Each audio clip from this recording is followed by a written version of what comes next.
കൃപാസന മാതാവിനും തിരുക്കുമാരനും ഒരായിരം നന്ദി. എൻ്റെ പേര് മെർലിൻ.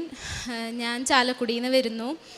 ഞാൻ ഉടമ്പടി എടുത്തിട്ട് 6 മാസമായി. 2024 ജൂലൈയിലാണ് ഞാൻ ഉടമ്പടി എടുത്തത്. എൻ്റെ ആദ്യത്തെ നിയോഗം എന്ന് പറയുന്നത് ജർമ്മൻ B2 ഫസ്റ്റ് ട്രിപ്പ് തന്നെ അത് അറ്റംപ്റ്റിൽ തന്നെ പാസ്സാവുക എന്നുള്ളതായിരുന്നു.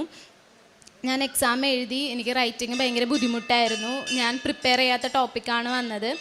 ഞാൻ പരീക്ഷയ്ക്ക് ഞാൻ പോകുമ്പം തൈലം കൊണ്ട് കുരിശ് വരച്ചും പിന്നെ ഉപ്പും ഈ കാശുരൂപം കയ്യിൽ പിടിച്ചിട്ടാണ് ഞാൻ പോയിരുന്നത്. അപ്പോൾ ഞാൻ ഒരുപാട് പ്രാർത്ഥിച്ചിട്ടുണ്ടായിരുന്നു. എഴുതുമ്പോൾ തന്നെ എനിക്ക് ഭയങ്കര പേടിയായിരുന്നു. പക്ഷെ റിസൾട്ട് വന്നപ്പം എനിക്ക് 4 മൊഡ്യൂളും ഫസ്റ്റ് അറ്റംപ്റ്റിൽ തന്നെ പാസ്സാവാൻ പറ്റി. എൻ്റെ ഒരു കഴിവ് വെച്ചാൽ അതെനിക്ക് പറ്റില്ല എന്ന് 100% ഉറപ്പായിരുന്നു. പക്ഷെ എനിക്കത് വേഗം തന്നെ പാസ്സായി എടുക്കാൻ പറ്റി.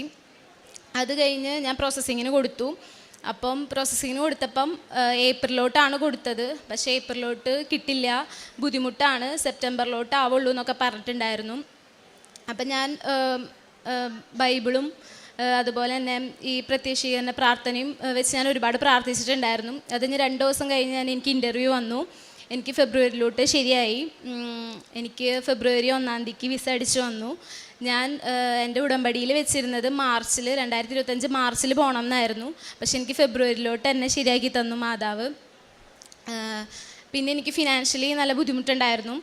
അപ്പം എനിക്ക് പോകാനുള്ള ക്യാഷിനും കാര്യങ്ങൾക്കൊക്കെ എനിക്ക് ഭയങ്കര അതെങ്ങനെ സംഘടിപ്പിക്കുന്നത് എനിക്ക് നല്ല ടെൻഷൻ ഉണ്ടായിരുന്നു.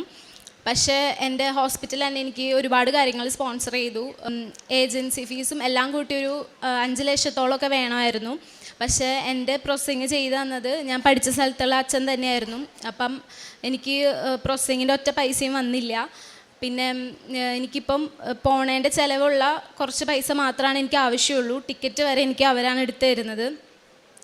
അപ്പം ഞാൻ മാതാവിൻ്റെ അടുത്ത് ജസ്റ്റ് ഇങ്ങനെ പറഞ്ഞുള്ളൂ, എനിക്ക് പൈസയ്ക്ക് ഭയങ്കര ബുദ്ധിമുട്ടുണ്ട്, ഞാൻ നിനക്ക് സമർപ്പിക്കുന്നു, അതൊന്ന് മാത്രം പറഞ്ഞുള്ളൂ. പക്ഷെ എനിക്കെല്ലാം മാതാവ് ശരിയാക്കി തന്നു. പിന്നെ ഞാൻ ഞായറാഴ്ചകൾ മാത്രമേ പള്ളിയിൽ പോണൊരു വ്യക്തിയായിരുന്നു. പക്ഷേ എനിക്ക് ജോലി ഞാൻ BCom കഴിഞ്ഞിട്ടാണ് ഞാൻ ജർമ്മൻ പഠിക്കാൻ പോകുന്നത്. അപ്പോൾ അതിൻ്റെ ഒരു ഗ്യാപ്പിൽ ഞാൻ ജോലിക്ക് പോയിട്ടുണ്ടായിരുന്നു. അപ്പോൾ ആ സമയത്ത് എനിക്ക് ഞായറാഴ്ച പോലും പള്ളിയിൽ പോകാൻ പറ്റിയിരുന്നില്ല. പക്ഷെ ഉടമ്പടി എടുത്തതിന് ശേഷം ഞാൻ എല്ലാ ദിവസവും പള്ളിയിൽ പോവും. എനിക്ക് എന്ത് ടെൻഷൻ വന്നാലും ബൈബിൾ വായിക്കും, എനിക്കതിനൊരു ഉത്തരം കിട്ടും. അരമണിക്കൂർ ഞാൻ എന്തായാലും നിർബന്ധമായിട്ട് ബൈബിൾ വായിച്ചിരുന്നു.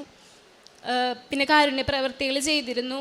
മുരിങ്ങൂർ ഒരു ധ്യാന കേന്ദ്രമുണ്ട്. അപ്പം അവിടെ അലിത്തീം ഞാൻ അവിടെ ഇങ്ങനെ ഭവനങ്ങൾ പണിയാൻ വേണ്ടിയിട്ട് പൈസ കൊടുക്കുമായിരുന്നു. എൻ്റെ കയ്യിൽ ഇല്ലാഞ്ഞിട്ടും ഞാൻ ചെയ്തിരുന്നു. എനിക്ക് ഈ അനുഗ്രഹങ്ങളെല്ലാം തന്നതിന് മാതാവിന് ഒരുപാട് നന്ദി.